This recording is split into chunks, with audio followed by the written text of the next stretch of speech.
This week, Mysterio drops his keychain, we bask in the glory of Keithy Two Belts, and Trent's mom is here to pick him up. Welcome to the Full Nelson Press.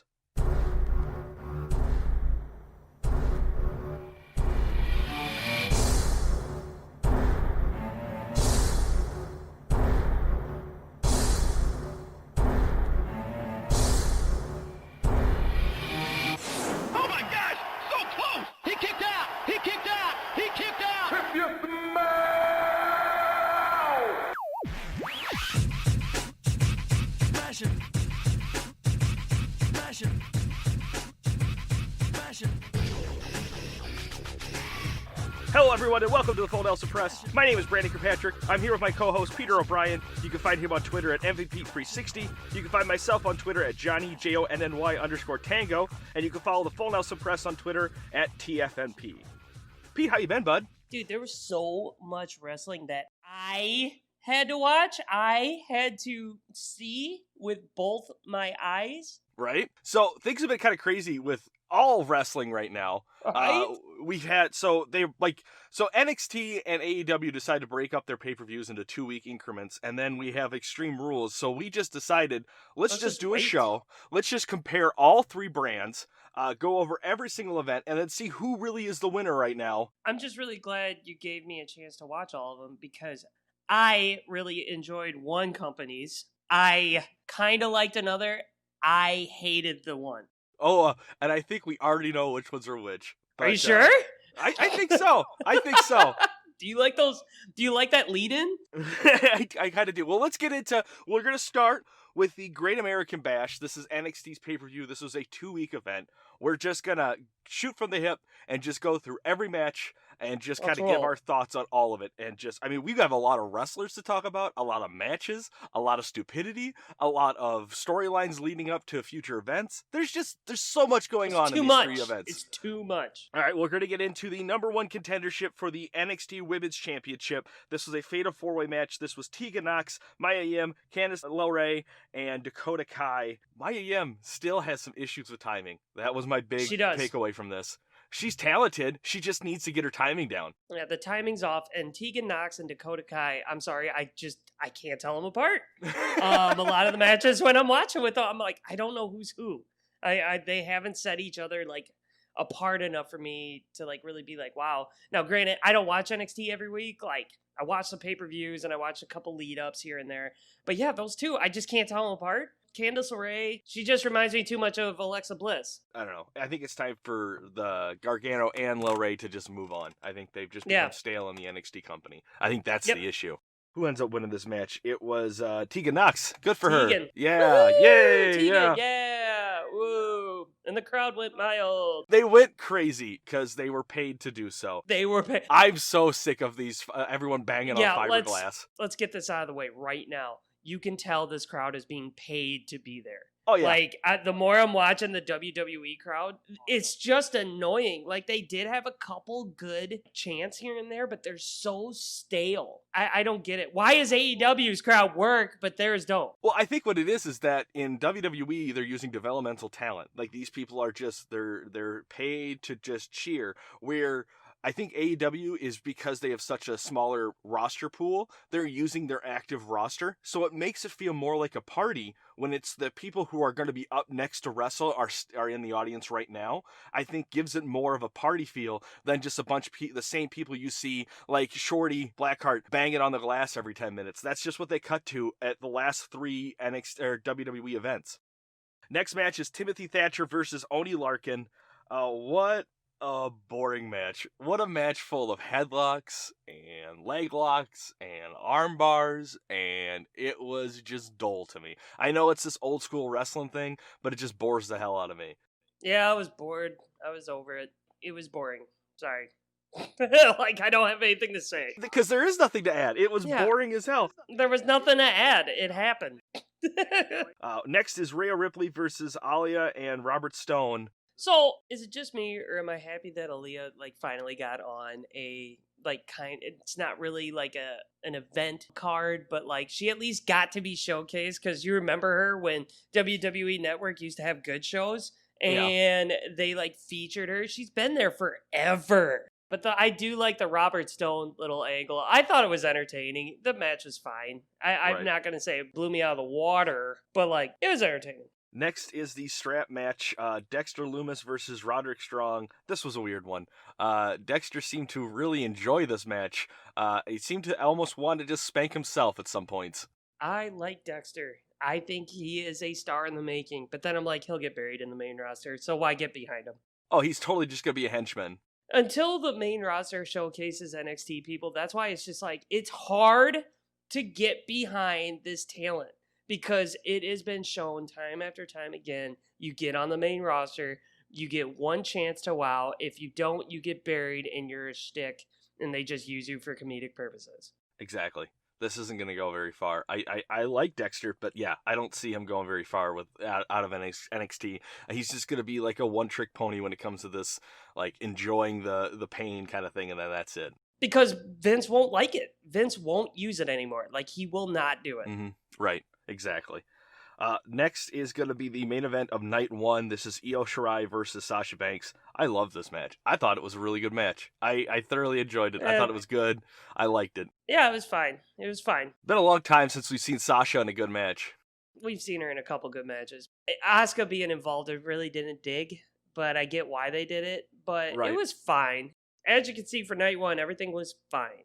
It's set up night two perfectly well. So Io ends up winning, helps to Asuka because they're setting up Asuka versus Sasha at Extreme Rules. Night two starts up with a street fight. This continues the feud with Mia Yim and Candice LeRae. Again, Maya, the timing down. Also, it's not a race. Like they had already used a couple weapons and then were outside of the ring within 30 seconds of the bell ringing. Like, slow down. If I were to get hyped about Extreme Rules matches in WWE, like, it'd be the day. Because, they're grabbing a kendo stick. They fell off a little thing onto a table. Like, it's so predictable with these hardcore matches that I'm just over them. I don't see why in WWE I should get hyped when they're like, no sanction. Oh, so you're going to use a kendo stick and then hit someone with a chair a couple times? And also, I'm not invested in this anymore either with the whole Mia Yim and Candice LeRae because I've seen those two go back and forth so much that, like, this was supposed to be it. And Candice LeRae winning, it was cool. I mean, I guess that was probably the best part is the finish that it was actually like, I was like, okay, that was brutal. Yeah, if they would have had a good match and then kept that brutal finish, because she ends up doing I think it was like a Frankenstein or something like that on a bunch of chairs after hitting her with a brass knucks. Great finish, but the rest of the match was just lackluster. Yep. Next, Tony Nese versus Bronson Reed. Another great match, I thought. Bronson uses his weight just to destroy Nese. Absolutely. I don't have anything to add to that one. Like, you're right. I'll let you take that one. Then the quality just drastically starts to fall because it's Isaiah Swerve Scott versus Johnny Gargano. What a boring match. I am over Johnny Gargano. Me too. Out of all the matches we're going to review, I think this might have been the worst one of the whole night. And that's saying a lot because we haven't even gotten to Extreme Rules yet. Yeah, you're kind of drunk and that's a stretch. I wouldn't say it's the worst, but Johnny Gargano is, like, he's vanilla. He's just, ugh. Like his matches are just lame now, and he's been used so much that I don't even see him going to the main roster and succeeding anymore. Like, I just don't. I don't see it. I don't see where they could put him. Monday Night Raw was just last night. Aleister Black just lost clean to Seth Rollins. Aleister Black was a huge star in NXT, who has the entrance, who has the aura, who can put on a 5-star match and do different things in the ring. Where Johnny Gargano, like, yeah, he did put on 5-star matches, but now he's stuck. Where can you go from what you did? Tommaso Ciampa tweeted that creative does nothing for him right now. Put them both in the tag division.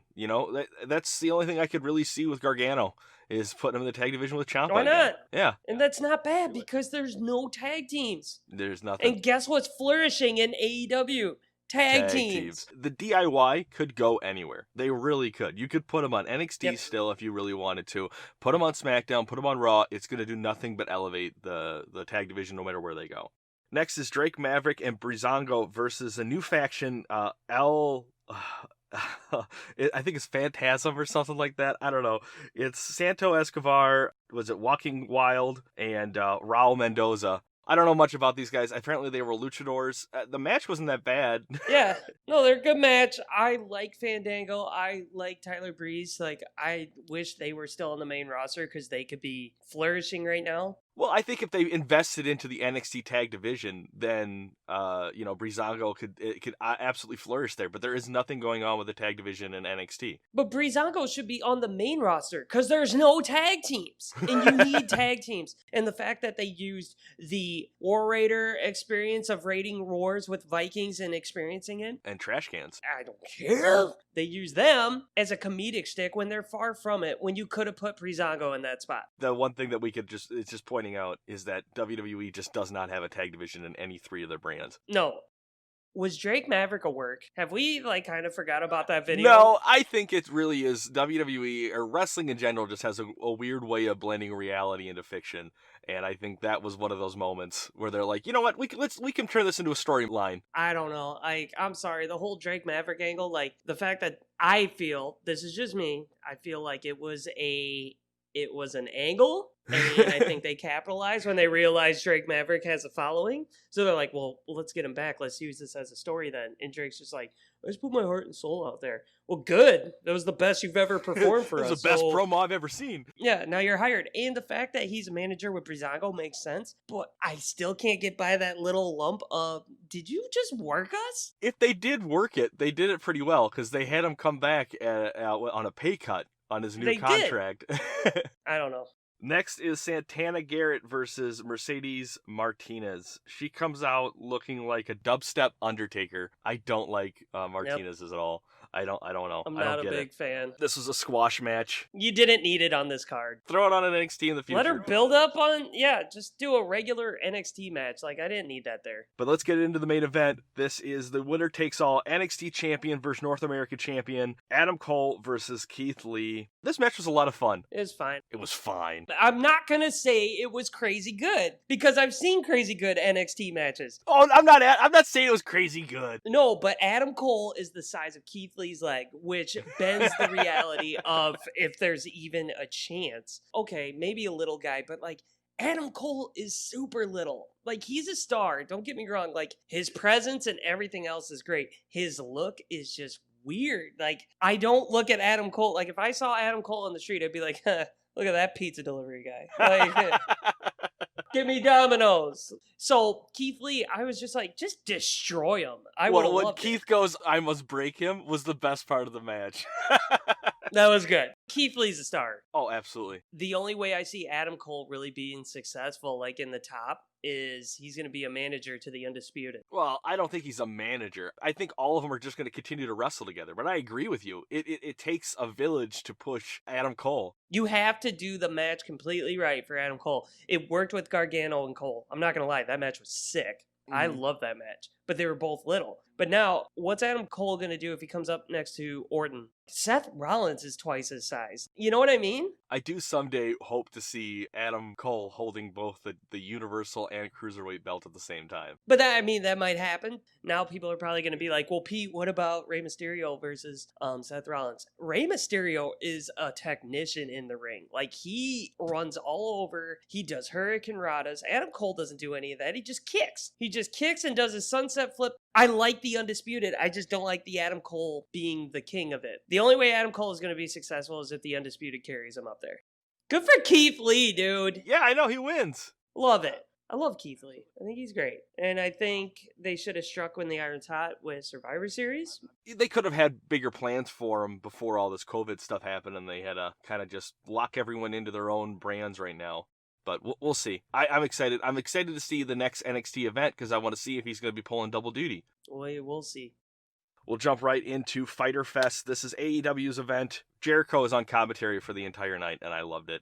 He's just a national treasure when it comes to being on the mic like that. He pushes everybody. He knows how to work the mic. Even if he's bashing a wrestler, he's still pushing that wrestler that he's talking about. Jericho is the GOAT. No one can tell me different. Right? First match of the night, Jurassic Express versus MJF and Warlord. This match, it started out like a pretty heated promo from MJF, which I really dug, but it really did focus on Jungle Boy and MJF. They just kept a high-speed pace. Luchasaurus and Warlord were kind of just there to help just throw them around and kind of highlight their own strength. I liked the match. It was a good way to just start the event. Loved it. This match was great. I was invested right from the start.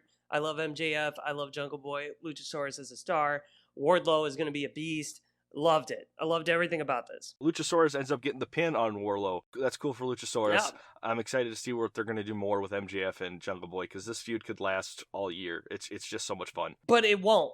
That's the thing with AEW. They will not run this feud into the ground. And you think like, oh, Wardlow lost to Luchasaurus. That's not bad, because guess what? There's stats there. When you watch someone in WWE lose, you're like, buried. When you watch someone lose in AEW, you're like, that was a good match. Right. That's how AEW is building stars, where WWE is just stopping people in their tracks. Jericho did commentary later when it was Moxley versus Cage, and he talked about how, like, he used to have the belt. And I was like, weren't they just feuding earlier? Like, I remember when it just almost felt like it abruptly stopped. And it wasn't that it abruptly stopped. They continued a different storyline. They didn't drive that into the ground. They didn't make it a 3-month thing. It was 30 days up to the event. As soon as the match was over, they took both characters and put them in new directions, and it was great. It was refreshing. AEW gets that aspect down to a T. That's why they're dominating like the ratings in like the 18 to 35.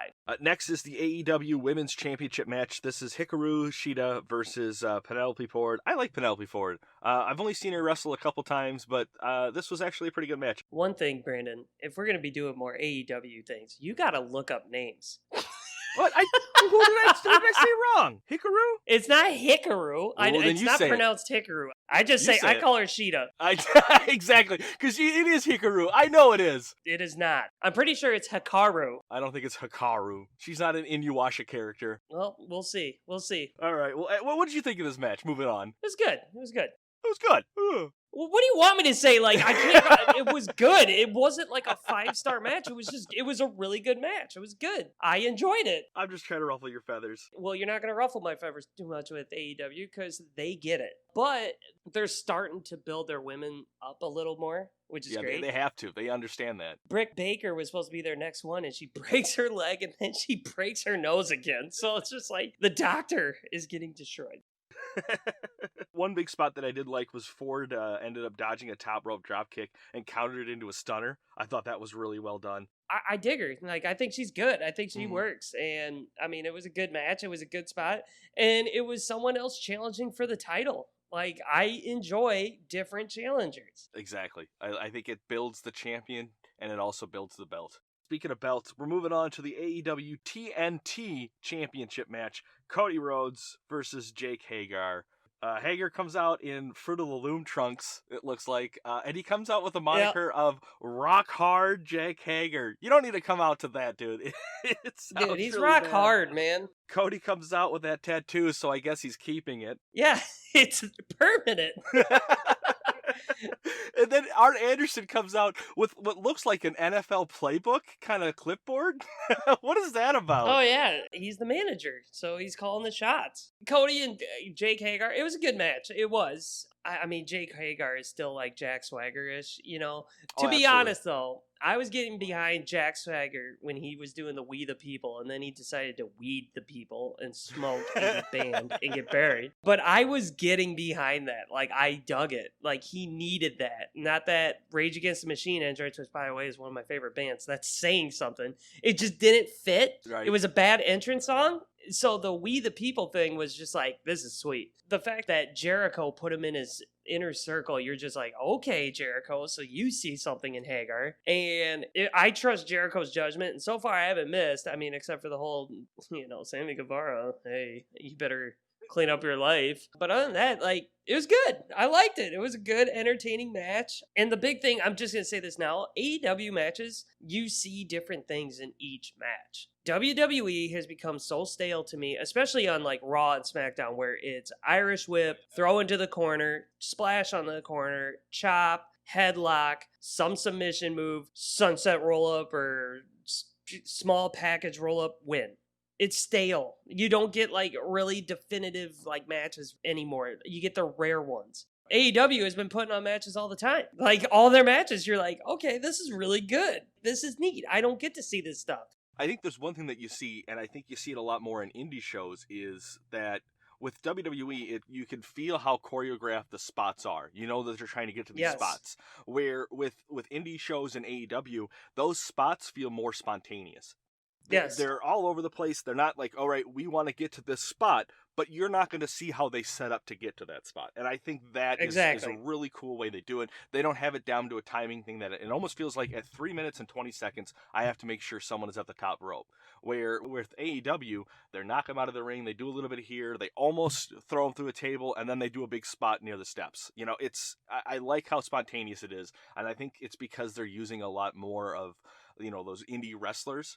Another thing I really like is how it had a fight feel. It was cool that Jake comes out with his wife. Yeah. There was some tomfoolery with his wife, and I don't see, like, if that was WWE, she'd now be under contract. She'd now be doing something, walking out with her every time, where with Jake and with AEW, we may not see that again, and that was fine. It was great. It was great for what they did with the match. Loved it. And I mean, I'm glad Cody Rhodes won. I feel like the belt where it's at makes sense to build it up more in the way that Cody's doing the open challenge.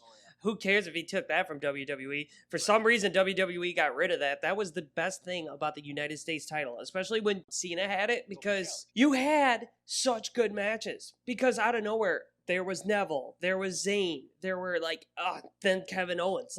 But it was a reason to watch. Yeah, so Cody ends up retaining. He taps. I don't remember how the finish actually went. There was some, I think he just didn't see him tap or something like that, and he ends up clocking the ref. So Jake Hagar gets fined 10,000 Monopoly money because it doesn't matter. We're moving on to Private Party versus the Proud and Powerful. Nothing really happened here. This was just a huge spot fest. Nothing really interesting happened in this match. I'm sorry. I didn't really feel anything in this one. Loved it. Loved everything about it. I was invested from start to finish. It was fun. Private Party's fun. Pride and Powerful is fun. They're really good.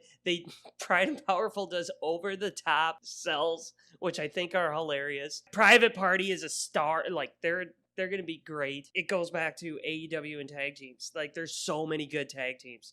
And I love watching tag team wrestling, again. And yeah, there was a lot of big spots, but that's what Private Party is. They're big spots. They don't do the slow roll-up people. So, when they take on, a FTR, they're going to have to, slow down.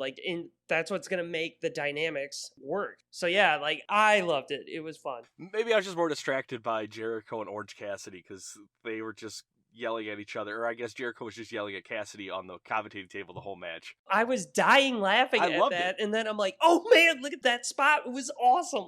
I loved it. Next, it is for the AEW Tag Team Championships, Kenny Omega and Adam Page versus the Best Friends. The Best Friends come out, they get a ride from Tremp's mom, which I thought was just comedic, just gold right there. I loved it so much. Here are two more tag teams, but I think one of them is going to be splitting up here soon. We will see. Best Friends are awesome. The fact that Orange Cassidy runs with them is awesome. When he pulled up with his mom, I lost it. I couldn't focus. Halfway through the match, FTR shows up with lawn chairs and bruskis just to hang out. I thought that was pretty good. Yep. I think they're holding off on Omega and Page until they have a live audience, and that's fine because they're doing it well to it's slowly boiling over, this friendship, and it's intriguing to watch. Omega's a huge star, and Hangman I don't think was as well known as Kenny Omega, but before this whole pandemic happened, Hangman was getting cheers.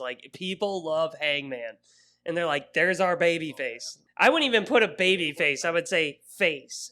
Omega and Page retain. FTR come down to hang out, but then there's a kerfuffle between Omega and FTR. And that's just kind of how we end night one.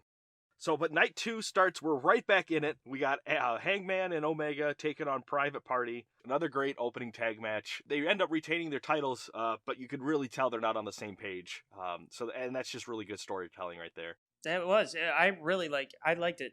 You already know what I'm going to say about these two. So it was great. I liked it. On to the next. Lance Archer versus Joey Janela. Archer comes out and I don't know, man.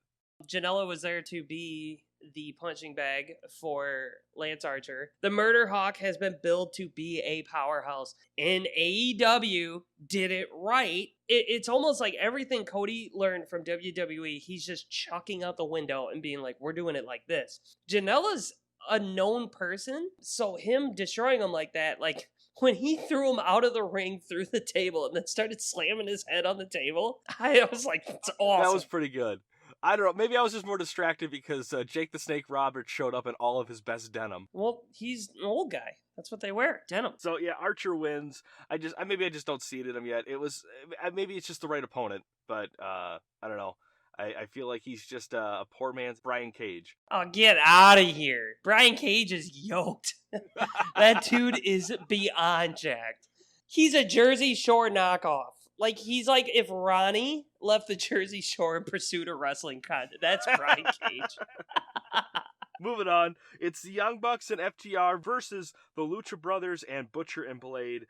This really just felt like a huge spot fest. Like, it was just super kicks, finishing. Yeah, moves. you hate spots and you hate like stuff like this, but you rather have the slow, stupid tags that don't make sense, headlocks. No. I just want to build. Like, they were going right into it. Are like, you kidding me? No, they don't care. Have you watched the Lucha Bros? They're easily the best like talent on all of wrestling. I mean, Jericho's the GOAT, and then the Lucha Bros. I mean, they are some of the most fun people to watch. That Canadian Destroyer out of the ring onto people, like, what? That was nuts. But there was so much going on. I loved it.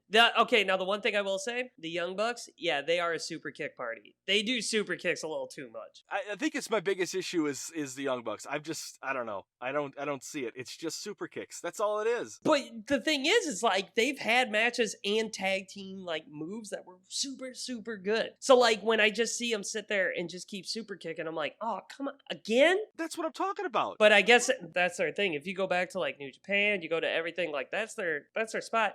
And, you know, the Young Bucks aren't afraid to put over a team. I loved it. I'm sorry, I dug this match. And FTR fits perfectly in it. I didn't see FTR do, like, none of their, like, kind of, like, underhanded heel moves that they normally do, like we saw a lot in NXT. You didn't see that in this because everyone was all over the place. I want to see more out of FTR. I think an 8-man tag match isn't the way to debut them. Well, you need to tune into AEW more because they have been doing their tactics. Thank you very much. Alrighty. I guess I will. Next is Nyla Rose versus it's a handicap match with two local talents.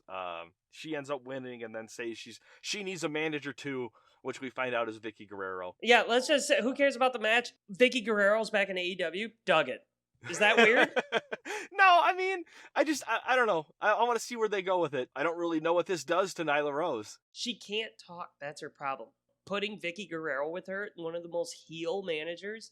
If you want someone to hate somebody, Vicky Guerrero is the one to do it. I dug it. I didn't dig the match. No, Vicky Guerrero's a manager. Love it.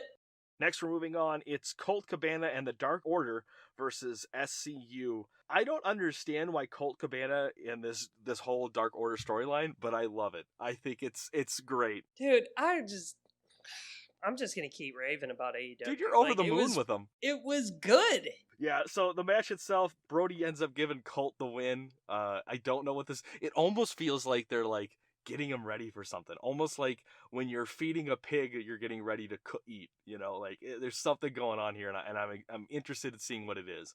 I just like that Brody Lee is finally, like, he can be himself. Like, yeah. I feel like he was so handcuffed in WWE to be someone he's not, and AEW's like, be who you want to be. Like, let's go. And he is flourishing. He is awesome.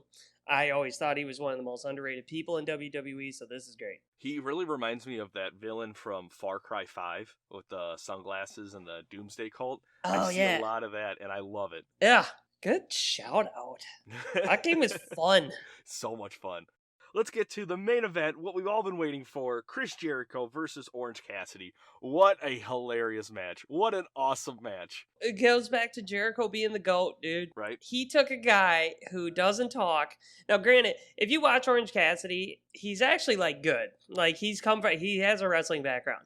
I think he has a talent of feeding off a crowd. And people look at it, it's like, oh, he's just the comedic part of AEW. But AEW still made him into someone to kind of fear if you're in the ring with him. Exactly. He's still putting people in the seats to watch him. Absolutely.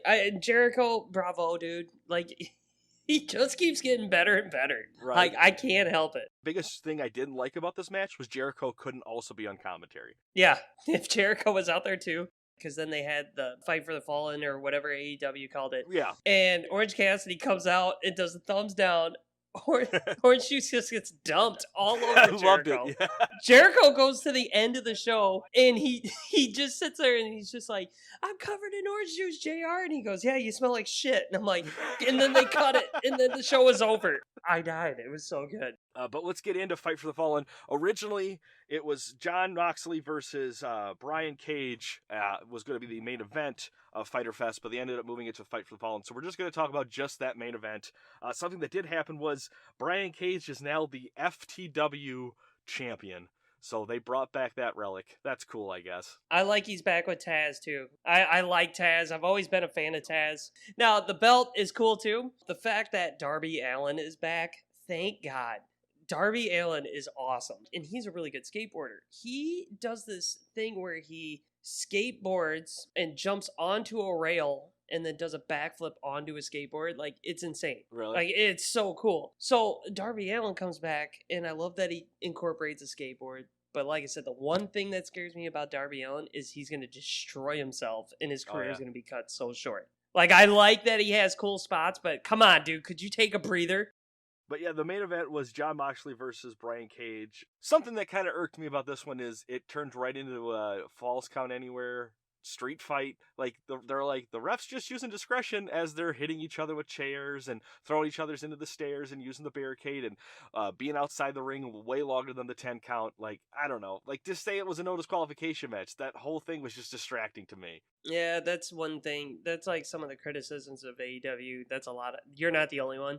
I mean, me personally, I don't care. I mean, WWE's 10 count is like 40 minutes. That's the way I look at it, though. If WWE did this, I'd be just as upset about it. Like, I'd be like, this is stupid. Like, Yeah, just make it a that's the no-disqualification match. You have to look at it that way. No, I get it. I'll say that they do that a lot. There are times where I'm just like, well, and the other thing with AEW that, you know, I am a fan of AEW, but sometimes their team moves or their setup moves are way cooler than their finishers. And I'm just like, how they kick out of that, but not that. So those are my two big knocks, but they're not huge. The match itself, I mean, it was a fun match. I enjoyed it. I thought it was weird that Moxley kept going for arm bars, considering how top-heavy, stacked Brian Cage is, for them to make me believe that he was like about to tap to the arm bar. I don't know. At any point, I could have saw him just pick him up and throw him. Yeah, Brian Cage is a freak. It's hilarious. But yeah, Taz ends up throwing in the towel, so Cage doesn't have to tap. I don't know what this means for them, but I'm intrigued. I like Cage. I like Moxley. I'm glad Moxley gets to keep the title. The FTW title, if they use it, maybe, but they're still saying it's like not like credible title in the AEW roster, which is fine. But hey, man, that is AEW. Now we're moving on. WWE Extreme Rules. Hey, folks, I am spent because you know what I need right now. I need a little break. Okay. And it's kind of dim on our set, kind of dim. And you know what we could. We've talked about so many Feel wrestlers. She's not even on any of the 3 pay-per-views. Bring it to the flow. Shut up! I'm done. I'm over her. All right. This whole give her a chance thing. We'll get into it later, maybe on the next episode. But right now, it's the kickoff match at Extreme Rules: Kevin Owens versus Buddy Murphy. I think this might have been one of the better matches of the night. I think it was the best match of the night, and it was just added last minute. Yeah. Buddy Murphy reminds me of the road like Neville is going down. Like, he went heel and got the cruiserweight, was a beast, and now he's just like nothing. And I'm waiting for him to just be like, I quit. I could see that. I could totally see that. Because he's talented as fuck. SmackDown Tag Team title match. It's a tables match. It is the New Day versus Shinsuke Nakamura and Cesaro. Cesaro's entrance kind of looks like the Matrix screensaver. I don't know what's going on there. I am just happy that Cesaro and Nakamura won. I hate to say it. I think New Day's stale.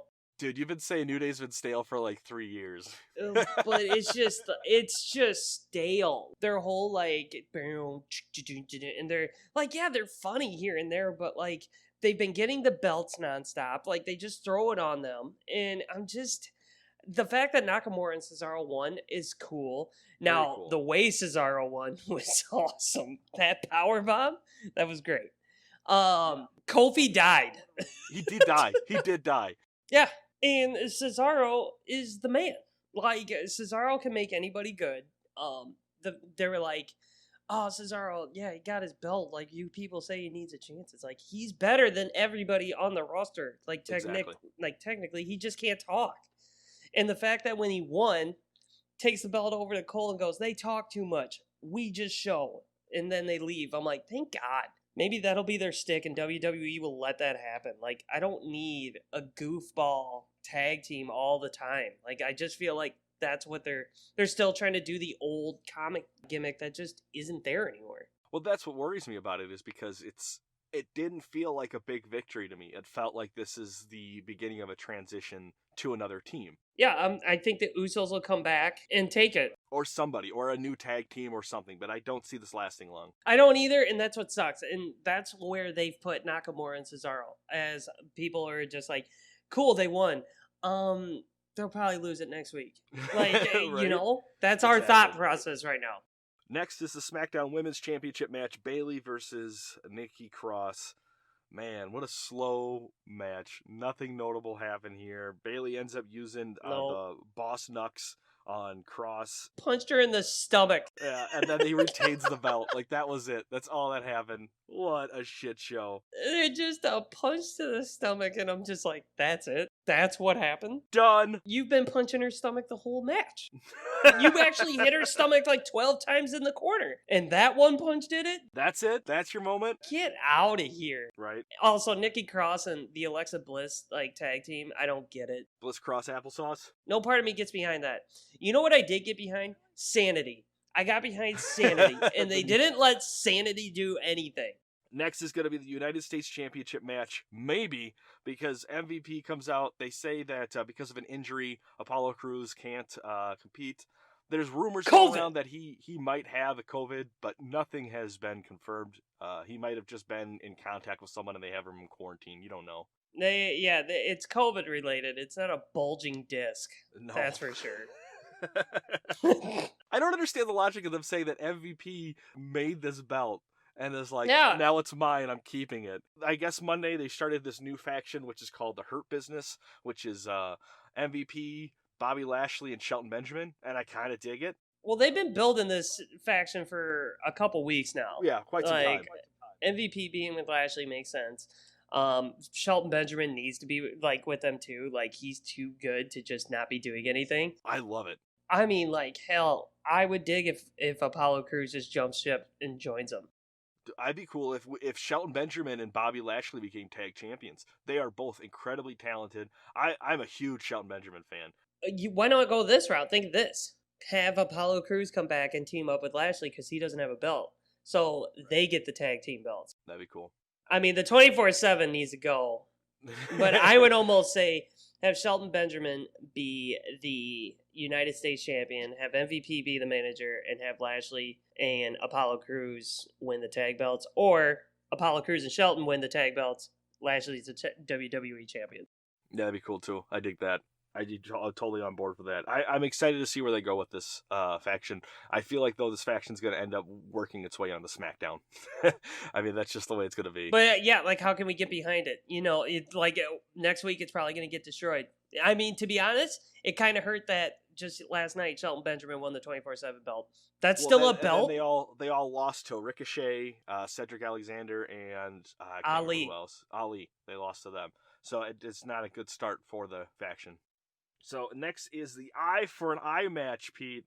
Mysterio takes on Seth Rollins. They use kendo sticks. They use steps. They use anything that has a corner to it. And they really get into it. And then what happened, Pete? An eye popped out. That's the excitement I had. Rey Mysterio's eye fell out. What a dumb match. This was the dumbest thing I think WWE has ever tried to pull. AJ Styles was buried alive, but we knew, like, Right? we've seen buried alive matches, right? I get wrestling's fake, but for them to think that they can put over the fact that someone's going to lose an eye, and for that eye to pop out as a fake little thing on Rey Mysterio's glove, and then, this is the kicker. So WWE is saying they can save the nerve. So that's how they're going to sell that the eye goes back into Rey Mysterio's head. This is moronic on so many levels. People are like, yeah, the match was good. There were some good spots in that match, but none of it mattered because you knew you had to watch someone lose an eye to win this match. I hated it. I was so mad at WWE for, like, challenging my intelligence watching this damn thing. I don't care. Have a different stipulation. But an eye? An eye. Right. I don't know, man, dude. It was bad. It looked like a keychain just popped out of his eye, and it was just dangling all around. It looked like the Neversoft logo from the Tony Hawk's games. Like, Yeah. it wasn't So the good. knife just went shh. And then Rollins upchucks. Yeah. It cuts to Bailey, and she's just like, ha ha, Ray lost an eye. While Rollins is like, that was gross. And Bailey's like, so? Do it to the other one. It was just so stupid. Like, when AEW did the eye for an eye thing, they never showed an eye being popped out. They just said he scratched his eye and he just couldn't see. So they put a patch over it. Right. So they scratched Moxley's eye. So he put a patch. The eye never came out of the freaking socket. And now WWE's like, duh. So, okay, guys, go to a medical book. Step Like, if it it's up. dangling, you can just pop it back in. No, you can't do that. Get out of here. Rey Mysterio, if that was real, lost an eye. Like, he can't see out of that eye ever again. WWE is so stupid. Ugh. The Raw Women's Championship match, Asuka versus Sasha Banks. Not a bad match. I think this was not as good as the Io Shirai match, but still a pretty good match. I didn't mind this one. A lot better than Cross versus Bayley. It was better than Cross versus Bayley, but here we go with the stupidity again. So you're telling me that someone can just count to 3, yell enough that Banks won, Yep. and then leave with the title. And someone played music. The music guy's like, so they won? No! They did not win. No, it was the finish was just horrible. Like I didn't get that. They're just gonna be running around now with 4 belts, unofficially until probably SummerSlam. Now, if Banks would have won, like, with some brutal move or something like that, then it would have been like, okay. But the fact it was Bayley throwing on a ref shirt and counting 1, 2, 3. A quick update. Steph McMahon came out last night saying, hey, well, Asuka, you didn't win either. So I guess the title's vacant, and they're going to be doing a non-disqualification match, I guess, next week on Raw for the Women's Championship. So neither one of them have the belt, apparently. But yet Banks is still walking around with it. That's weird, because like Asuka obviously never lost the belt, so why wouldn't she just have the belt? That's right. It should be hers. This is dumb. This is so stupid. There's another. That's the third time I've said WWE is so stupid in one event. We're moving on to the WWE Championship match. This is Drew McIntyre versus Dolph Ziggler. I love the opening where Dolph throws on the stipulation. It might be the smartest stipulations I've seen in wrestling yet. I loved it. Still loses. Dolph Ziggler is a character that, like, one, how the heck did you even get a title match? You just transferred over to Raw, and then you're like, I should be champ. And they're like, okay. He puts on this stipulation, which, I'm sorry, it's hard to get behind Dolph because he doesn't win. I don't think he's won in quite some time. Clean. I agree. Drew McIntyre, they're building up to Brock Lesnar status. Well, this just shows like the drastic difference between AEW and WWE when it comes to building somebody up. You know, storylines, keeping stats, showing win records versus WWE where they're like, just send Drew in there and have Dolph do everything that he can to him with and without weapons and then still have Drew win. The audience will think, oh, look how strong and how big of a guy Drew is. Elbow through a table, chair shots galore, 3 Exactly. zigzags, and a rock bottom on a chair. McIntyre still kicks out. A Claymore kick, 1, 2, 3 over. One and done. Exactly. And that's just how WWE sees to how to put talent over, is to just have them do their finishing move to show how one finishing move is so catastrophic, it's better than anything Dolph Ziggler's done for the last 30 minutes. Which Dolph Ziggler did 3 of his finishers. Right, exactly. This is so stupid. Drew retains. I don't know what this means. It sounds like they might be having him drop the belt to Orton so they can have Orton versus Edge for the title. I hope they don't do that, because Orton versus Edge number 3 doesn't need a title to make it better. No. It really doesn't need that. No, Orton's killing legends right now. Why don't you just have Edge stand up for him and beat him? Now let's move on to the main event. Our last match we're covering for the night. The Swamp Fight match. Braun Strowman versus Bray Wyatt. Man, the finish, he just shows up in his truck, and then they get in a kerfuffle, and then Braun captures himself. I don't get that. They end up in what looks like a closed Spencer Gifts and have an argument there, which leads to them fighting in the water, which leads to both of them drowning and the Fiend coming out of red water. And that is the whole thing. It was, I was glad it was over. Aren't you glad that everyone really liked the Boneyard match? So now WWE's like, you know what everyone likes? Movie matches. We're doing movie matches because everyone liked that one. That's what we're calling it. Movie matches. Braun Strowman set a guy on fire. Okay. Yeah, random henchman. What was that about? And then Braun Strowman, and I don't know, this is just me being weird. Does he shave his stomach? I saw your text about that, and I had to go look into it. I think he does. It's a perfect line. He does, like, he has all his chest hair. It just stops in his stomach. And I don't know, that's a weird, I was just like, that looks so weird. It's like if Prince Albert, he shaved his gut. It would just look weird. Then Alexa Bliss is Sister Abigail, which I don't believe. Like, a lot of people are like, is that Sister Abigail? No. No. It's just a figment of his imagination. Yeah. I still think Alexa Bliss and Braun Strowman should be together. I think that would make perfect sense. Braun is kind of stale on the mic, so having that mouthpiece and having a sassy Alexa Bliss back would be great with him. Who won? Do we know a winner? Like, these movie matches, who wins? Nobody won that match. We didn't win that match. I'm just tired of Bray Wyatt just, like, getting momentum and then just losing it instantly by terrible writing and stupid ideas. Like, it's stupid. That's why Finn Balor failed, because they ran the demon into the ground. They can't figure out how to politely balance the Fiend, the Goof, and I don't even care. I dig the old Swamp Man Bray Wyatt, too. Like, he has awesome range as a performer, and they stop him all the time, and they kill his momentum. I like the multiple personalities thing that they're doing with keeping the swamp gimmick and everything, but yeah, I mean, who do you see winning at SummerSlam? Braun Strowman or the Fiend? Hopefully we just get a win. Hopefully we get a clean win. Like, Right? hopefully we know, because who has the belt right now? It's the Swamp. So they're gonna have to go out there and burn that mother to the ground. There are interns, WWE interns out there in a boat right now with a net looking for it as we speak. Yeah, they're just like, have you found it yet? Have you found it? No. We can't find it anywhere. So, yeah, that is WWE, AEW, NXT. This really felt like a Friday the 13th movie to me, because it starts on the beach, everyone's partying, and then we end in a murderous swamp. Like, that's just how I could sum up all 3 of these events into one. Which one won, Pete? AEW. AEW was 1. NXT was 2. WWE was, I'm not even ranking them. They don't deserve it.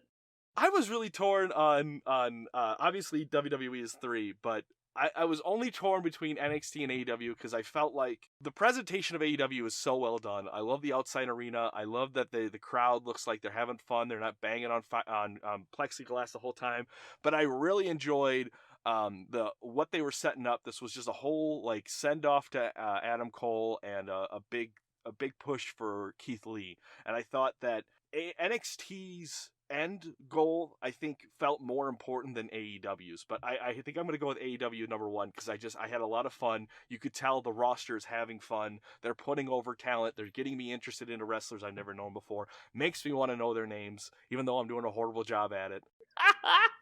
I think that's why our listeners tune in, because they're just like, what name is Brandon going to watch today? I'll get him down. Don't worry, man. Well, who is your dud of the week? God, can I just put the horrendous show on one? Like, it was bad. Extreme Rules? Just put the whole Extreme Rules up there. Like, that is my dud. Like, it was so poorly done. You have 3 matches where you have no idea who the title holder is or how they became the title holder. 3 matches. Get out of here.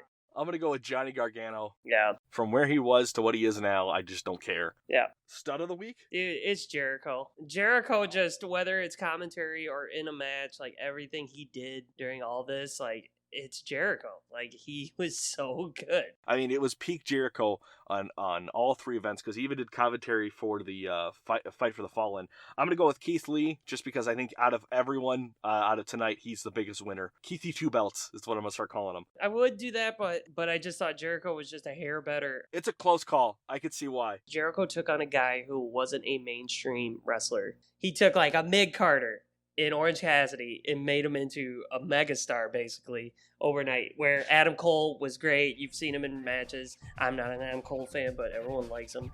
But he's a superstar. So you knew that match was going to be good. That's why I just put it with Jericho, because I'm just like, how are they going to do it? Well, hey, man, that is the Full Nelson Press, episode 85. If you enjoy our witty banter on sports entertainment, make sure you like the Full Nelson Press Facebook page and subscribe to the Full Nelson Press on YouTube. Pete, what have you been playing? So, everyone, I got bored. How's your Mixer account doing, bud? Dude, Mixer's gone. It's dead. So I'm not a streamer. I want people to know I don't stream. I don't do Twitch. I don't do any of that. What I've been doing is just recording clips. I got a ton of them, and I made a montage of a bunch of stuff. I got some old Black Ops ones that I threw on there, but big games I'm playing are still Rainbow Six. I've been playing Battlefield 1. Call of Duty, I just can't get into it. I played it 2 weeks ago and there were hackers, and it just ruined my experience, and I'm like, over it. But yeah, if you go to Pistol Pete 84 on YouTube, there's short little 5-minute videos, you know, there's no glam or glamour, but if it starts to pick up steam, maybe I'll try more. But yeah, that's what I've been doing, so take a look and let me know. Like I said, they're mediocre. They're not like a top of the line gamer, okay? Not like this show. No, this is high quality stuff we got here. Cream of the crop right here, man. All right, man. Well, hey, go watch some wrestling. Yeah, bet.